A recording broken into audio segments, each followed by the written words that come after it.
أعوذ بالله من الشيطان الرجيم. بسم الله الرحمن الرحيم.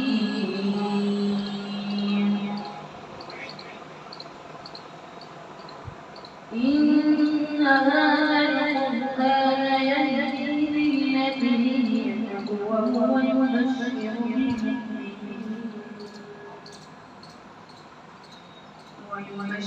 المؤمنين الذين يعملون الصالحات أن لهم أجرا كبيرا وأن الذين لا يؤمنون بالآخرة أعتدنا لهم عذابا أليما. ويدعو الإنسان بالشر دعاءه بالخير وكان الإنسان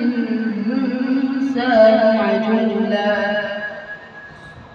وجعلنا الليل والنهار آيتين فمحونا آية الليل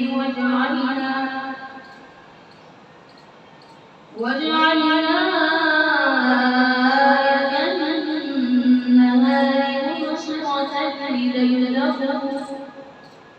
لتبتغوا فضلا من ربكم ولتعلموا عدد السنين والحساب وكل شيء فصلناه تفصيلا. وكل إنسان ألزمناه طائره في عنقه ونخرج له يوم القيامة كتابا يلقاه منشورا. اقرأ كتابك كفى بنفسك اليوم عليك حسيبا.